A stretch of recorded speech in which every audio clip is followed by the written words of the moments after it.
Hi, how are you? Happy full moon. Sorry, getting all the cards. Happy full moon. Tis a very potent one.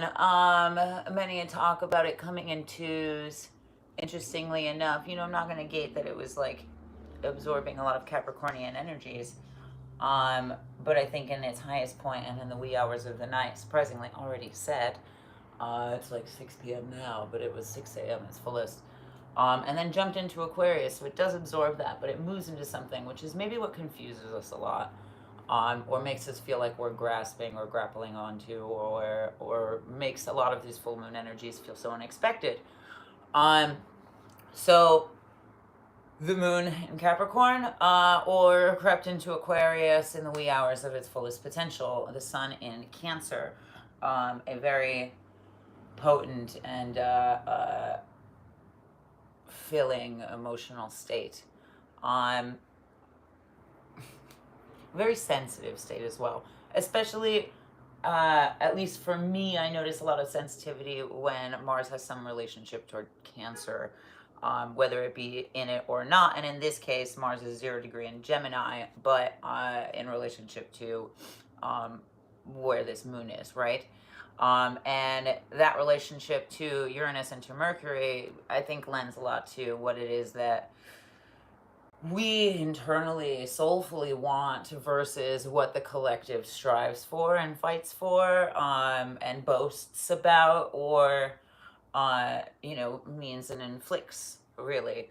What are the things that we see as the result, as the ripples of our influence, versus what are the ripples of what society and outside of perspective sort of coming into.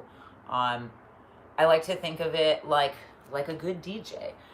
Frequencies can cancel out each other, and so when you have multiple records spinning, i.e. multiple energies or multiple people in a heavily emotional state, one record may want to drown out another frequencies, and I think the key is finding out where those frequencies can intersect and overlay without overtaking. But that is, a two-person sort of reciprocity dancing in general. And often we find difficult partnering because either a frequency or movement is so dominating that it's hard to follow, or so dominating that it's unpredictable, which makes for a terrible swing dance partner. I think the things that society boasts about also are not necessarily the things that are most fulfilling. In a world that seeks wealth, oftentimes are the people with the least spirit in their gifts, or the least feng shui in their space, or the least safety in their bodies, or in what they have innately within them, and so they overcompensate with things and knickknacks and what have you. That has its own mediation as well, as you see my many trinkets and things. But it's an eternal meditation in what we master detachment from, and where we find integrity outside of that. Let's see. Are we desperate for the intangible? Trapped in a single perspective in time, by time and space, when it's really so close and so palpable and so dense around us, outside of that longing, around us, within us, energy becomes all of that, wealth can become all of that when we're not trapped in longing, or trapped in, and I say in a single perspective in time and space because it is outside of the present, but longing through the past and the future, which is very disembodying. And that's not to say apply that to not having goals. That's to say don't apply your goals to the only thing you have to offer, or your goals to the only allotment of wealth that you're capable of holding. those are towers built because of our present moment. Um, those are towers built because of our focus on the present moment and all of those things as they begin to build. Um, like building this sturdy foundation to anything.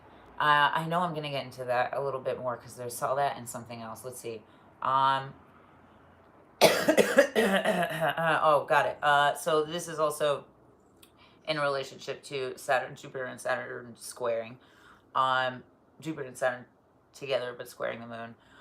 So what do you want, and how do you get it? And that's not, again, dwelling in the future or dwelling in the past and what you want or what you do not want again. But it is a lesson added to, or how has these lessons added to or subtracted to the structure of your identity or integrity, or what it is that you think all of these things add up to make you feel, value in your own life.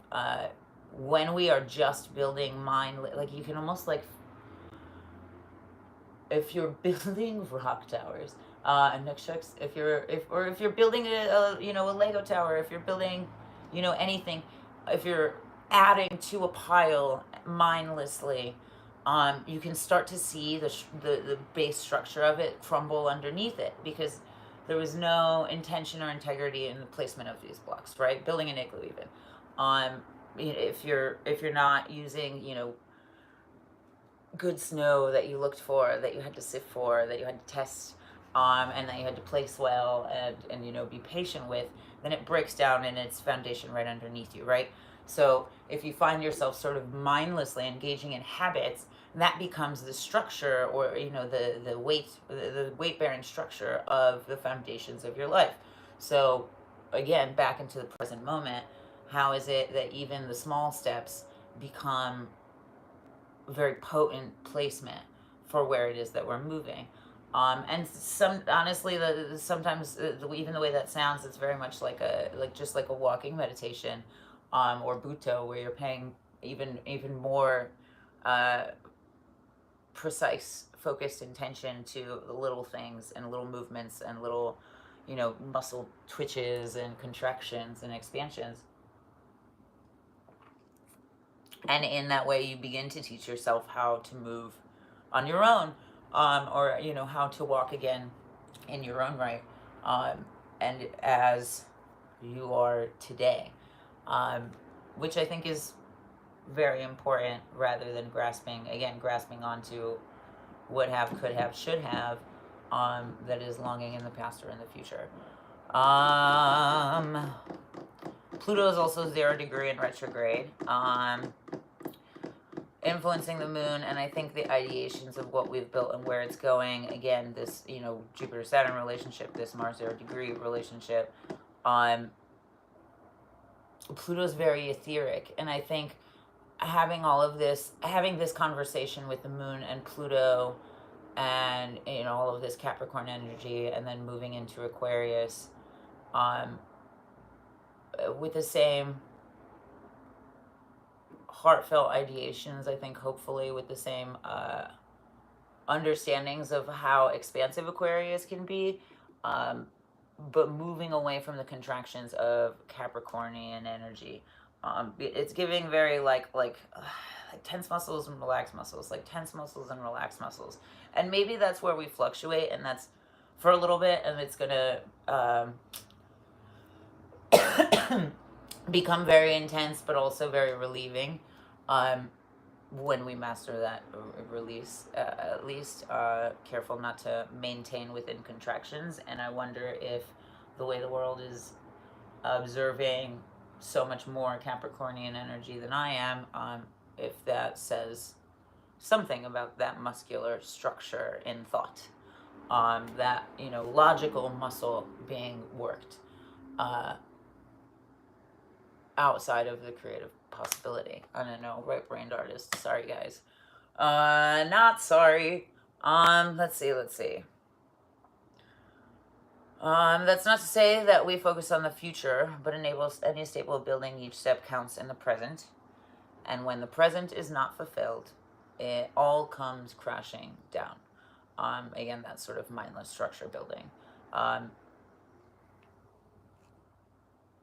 there's very much like a blueprinted kind of aspect. I feel like there's very much a additive and subtractive element to this, and you'd be surprised what that erupts. Even as I think of that with painting, it's sort of like its own archaeological process in that way. And you can create so much when you knock off what seems like very little. You'd be surprised what a little change can do and open up for you. And in the context of history with substance abuse, sometimes it's just fun to experiment in. I just haven't done A, B, C, or D to deal with day-to-day basis. So I've looked at things and I've tried to change my perspective in funny ways to allow for even more experiences, even when they feel subtractive, or what's the word I'm looking for? Repressive. I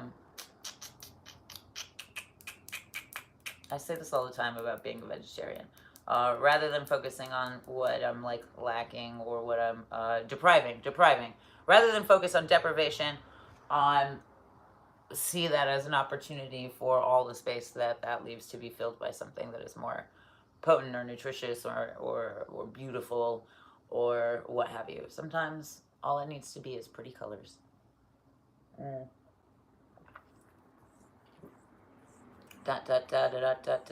Okay. Yeah, so with all of that, we shall pull some cards and see what will unfold as this full moon unfolds upon us. Or shall we be folded in? Actually, I like that. Which is also a funny, interesting thing. Rather than the full moon unfold upon you,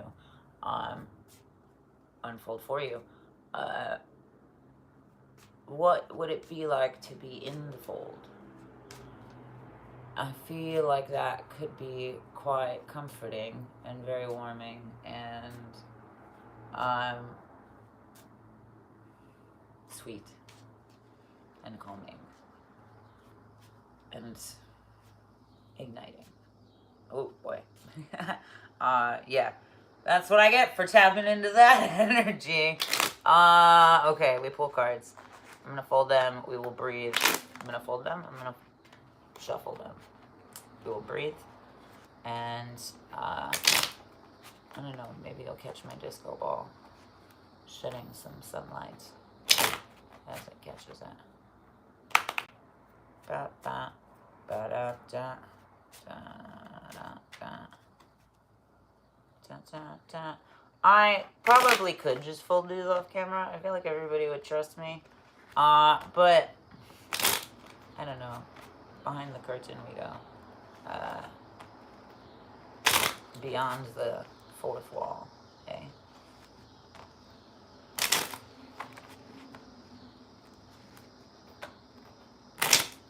For all my skeptics, for all my agnostics, I will fold. I will shuffle. For your eyes. I mean, I guess you can hear them more than see them. Maybe I should get a table.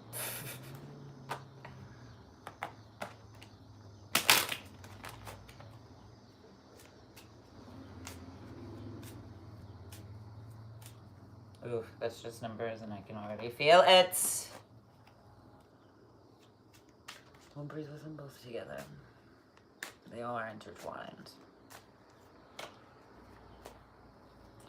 Da, da, da, da, da, da, da. I don't have my camera plugged up, so hopefully this doesn't die.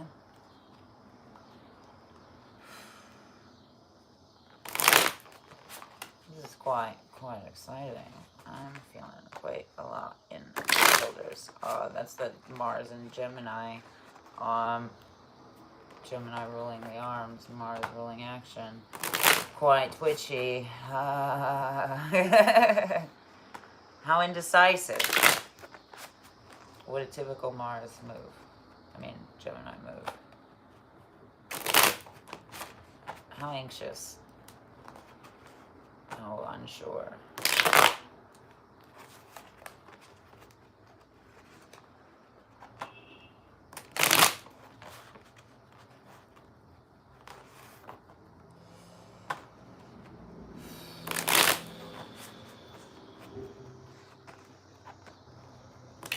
Okay, this is funny. I will say already, I like this other deck's energy better. This is a funny, like, to and fro. But makes sense, because time would be more immediate and space would be kind of drawn out. And there's some discomfort with that drawing out. Whatever it is, of the many things that we could be.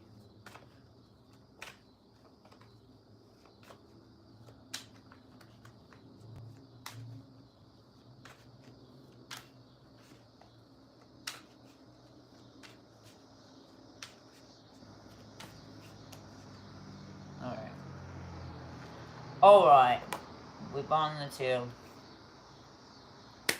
much like we are here together and sitting across from each other and able to share some time and some breath, and available to, and the cards are in between us. What's my spiel? Much like we are together and the cards are in between us, make yourself available to whatever energy does pass through if you'd like to. I will be. We're going to take 3 deep breaths together. Take a big inhale.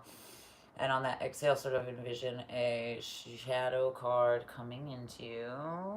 And pay attention to whatever that rises. That will help us tap into what the moon is offering. Okay? Take a deep breath in. And exhale. Take a deep breath in. And exhale. One last deep breath in. And exhale.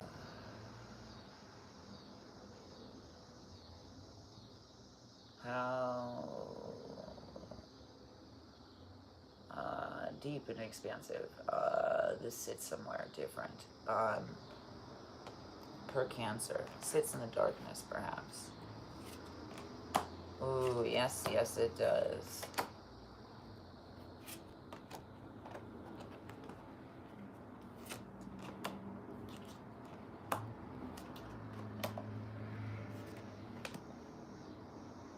Okay. It sits in the darkness. There's the Knight of Swords inverted, which is very much a questioning of what we know, a questioning of what we're fighting for, perhaps a questioning of the integrity of what we're fighting for. I think this is very much in the ways, this reminds me of, like, there's a documentary of, like, interviews with Vietnam soldiers, and they ask them if they think it was worth it. And, astoundingly, unanimously, they all say absolutely not. Absolutely, it was not worth it. Absolutely, it was wrong. Absolutely, it was, not worth the pain and the suffering of them, like, of everybody involved, in, themselves and their supposed enemies. Supposed being a key word.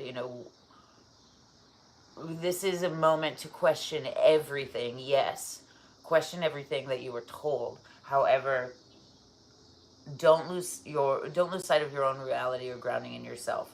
Actually, I have irritated or pissed off some people before with this kind of energy, because this is very much energy that can be gaslit. This is an honorable warrior, a noble fighter, drawn into an unnoble war, the draft, some might say, drawn into an unnoble causes. And I had said once to somebody that perhaps gaslighting, and that's not to say that I've never been gaslighted. I cannot say that I maybe have never gaslit somebody, not intentionally, I'm sorry. But as I've grown from those kinds of abusive situations, I've come to understand that perhaps gaslighting is only as effective as you are separated from your reality. If you are very grounded in yourself and very grounded in your truth and very grounded in what is, then it will serve as a landmark. It will serve as like a save point, like a check mark, like a health point in a video game when something challenges that. So when I'm a good person, I do my best, not that you're a good person, but I do my best every day to, be A, B, C, and D in a positive light. I know that, this, partner or friend or what have you saying that these things aren't true is gaslighting me, separating me from my reality. That's not to say that you don't question everything and challenge yourself. Yes, absolutely, we grow in those ways. However, when you analyze it in that way, you can you begin to be able to differentiate and stay clear in your light and allow obfuscation to roll by like the fog that it is, like the low-hanging fog that it is. Somebody told me that it sounds like I was victim blaming when I said that, and that's not what I'm victim empowering. Different perspective. And in those moments when somebody makes you feel very separate from yourself, I hope that this serves as a reminder where you can step aside, close one eye, step to the side, and evaluate whether or not that is something that is so far outside of your truth that, or so far outside of what you know that is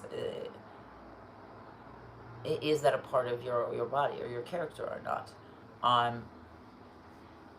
There are things that absolutely will surprise you and grow from, but the more that we are aware of those kinds of questions or lines of questioning within ourselves, the more grounded we can become when people or things try to uproot you. I hope that makes sense. Nine of Swords, Knight of Swords, Nine of Cups, King of Swords, Nine of Cups, King of Swords. That's kind of like, okay, it's expounding on this a lot more, right? The Nine of Cups being, how these energies are passing to and fro. It is an excessive number, perhaps. Like, it's very close to, what would be abundant tens,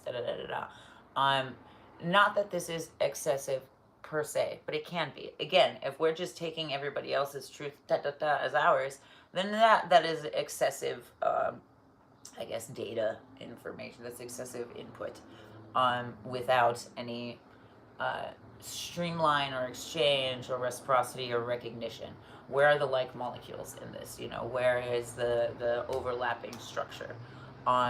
And that's, again, with what is your truth versus, an uprooting, what is your grounding versus what is this uprooting, in context of maybe learning something that we did not know before as times change. This is a positive uprooting that we, analyze this data, see where it overlaps, see where this energy exchanges, what is the, reciprocal data involved. Where are the overlaps in this Venn diagram? And that's, where we can allow for change in what we already know. In context of relationships or something, maybe you think your partner is gaslighting you because they're calling you an asshole. Not that you should ever call your partner an asshole, but where's the overlap? Are you being an asshole? And then we can establish that. And if and you go through those steps and you realize, I actually haven't been at all, I've done to be exactly the opposite. This is where your realities can split, where your sense of self and uprooting can split and take you to a different realm. And it can be great and it can be bad. I'm trying to give you both of these sort of visuals, I suppose, so that you have a full perspective of what that can look like. The Nine of Cups is opposite energies and where they intersect, which is interesting. I don't think I've had that, but it's very much this 0-degree Gemini. It's, all of this possibility and indecisiveness and what actually is fulfilling. We could, be doing all of these different things, and willing to bet there's, some uniting factor that would be, the baseline grounded root of why those things actually draw your energy, draw your interest in any way. You don't necessarily have to just believe in the chaos of it all, because chaos in and of itself can in fact be its own order. The King of Swords is that, honor and integrity, and I think understanding of that. I think it's giving life to these ideas, and giving light to those unseen aspects to it. Again, beyond the superficial, beyond what Uranus in very grounded Taurus might need to see. Again, attachment to and or trapped in these intangible desperations for a tangible reality. The King of Swords knows that much more exists beyond that reality. I feel like this character, even in his hand, is almost like proof of a dream world, proof that something well beyond this exists. And if that is true, then all of the material matter that exists here is only half truth. And I think that gives this King of Swords a lot of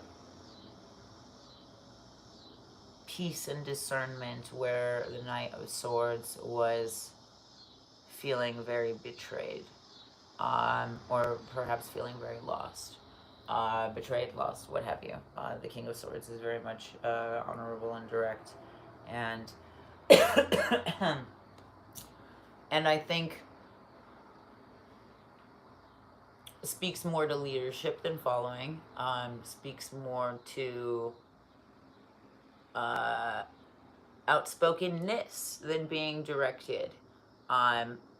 We don't let a movement speak for you. Don't let movement speak for you other than your own, and another other than your own integral movement. Your body talks. That's the voice to listen to, not the ways that it's being directed. And it very much is. I feel like sensation-wise, a lot has changed. Sound-wise, a lot has changed. Dream-wise, a lot has changed. And I don't necessarily think that it's all ours. In fact, there's quite a few feelings and experiences that would suggest it is not. But that is a story for another day. The Chariot, underneath the deck, I think speaks of all of these intermittent cycles and the ways in which that they collide, very much in the ways that this one body can have many, many sensations from the many lives that we've lived, or this one body can have many memories from the many lives that we lived. That is, again, the overlap of information. So how do we, in this splitting of time, bring forth a denser overlay of truth and understanding, rather than the void of longing and desperation? Ooh, gosh, heavy things.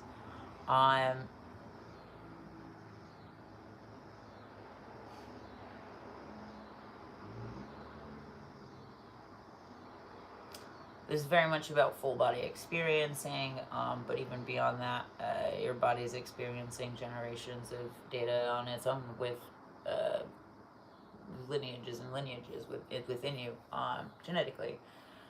And that can be, again, overwhelming. But I think when you understand that, what did I say earlier about like relaxing and contracting? It's like a part of yoga nidra, like yogic sleep. I know that. Or a lot of like meditations will use that to sort of like really put you into a state. But with this, I think it's also sort of the churning of time and space.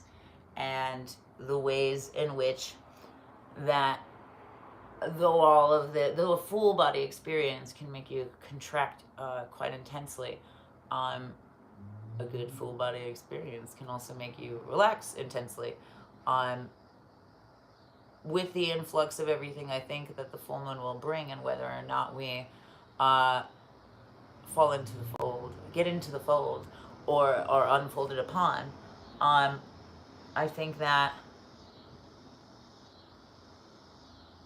the full body experience is a sense of sensory overwhelm, and suggests that the need for relaxation, or the opposite of contraction in some way, will be that much more necessary and something to master. Sometimes it's not just breath work either. Sometimes it's also in your mind. I can do breath work and still do it in a vigorously annoyed way, and that's stressing out my body too. So how do we find kindness and gentility to that aspect of ourselves? Or is this where we split and schism in a class war with ourselves, as if the past version is a lowly, poor version, and the future version is a rich billionaire version, and the present version must still be the past? That's so sad. I hope that you can see the value of today.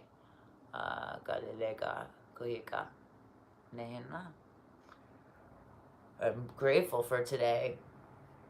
Are you? Okay, numbers, my friend. Atop this chariot, 2 of diamonds, which is this schism. How will we wash ourselves anew? How much clearer will we see ourselves after this washing? Or are we using tainted water? Are we using tainted memories? I think that's going to be very important wherever it is that you sit.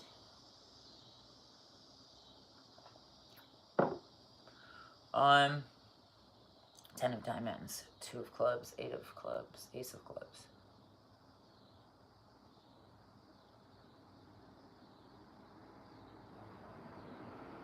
Ooh, how extreme. Okay, thank you, fucking Mars and Gemini again. There was something that I'd said about building, like building igloos and structure and what have you. And I think sometimes we can doubt our building so much that we are more apt to destroy it. And that's not to say that it can't feel good. I've torn up a drawing or two, or many. But don't be hasty, I guess, casting many things to the side. I think this 10 of diamonds and this 2 of clubs is like a jackpot and a wash all in the same. It's like almost like we had all of this thing, and then like we had so much and then we squandered it. We had this fulfillment and then squandered it, or we came into this opportunity and then blew it because we doubted ourselves, or blew it because we didn't believe in ourselves. And I think this 2 of clubs asks us to believe, asks us to have faith in ourselves. I think for all of the ego-ridden ideas around gnosis or knowing or knowledge in a culture sense, it is a deep self-knowing above all, and a deep self-belief, and believing in the power or connection that you can possess. And I think that really fully comes into know when you understand how the ground you're on relates to you, whatever that ground may look like. And all of the ground that you have ever been on. So not just like where you're from or anything like that, not just your sun sign or anything like that. That's why I always say, like, beyond the three, tell me your Mars and your Venus, if anything, because it tells me a little bit more about how you move in the world. This Ace of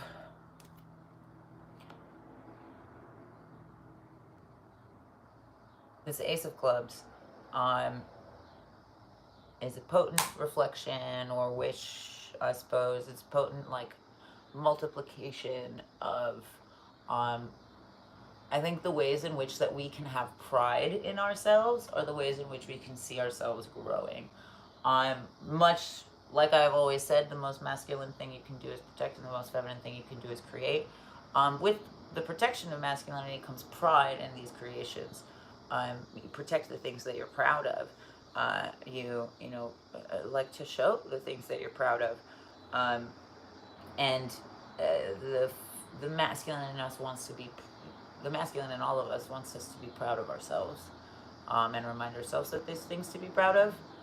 Look how far we've come, and so that the feminine in us can continue to create and continue to multiply this blessing, in a beyond your energy body way, the way families want to build more and what have you.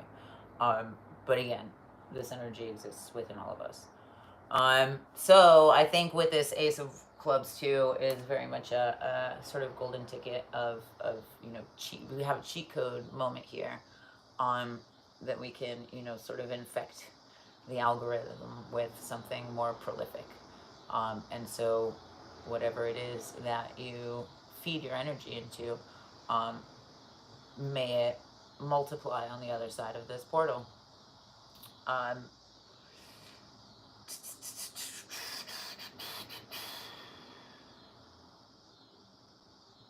I think I'll leave it there.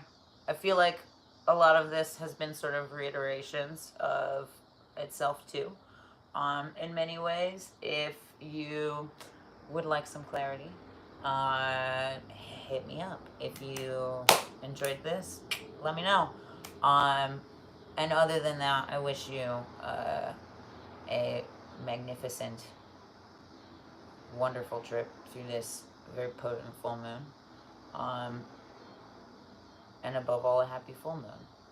Olihalisti kale suyo su noi ehinida. Happy full moon. Usquanitio.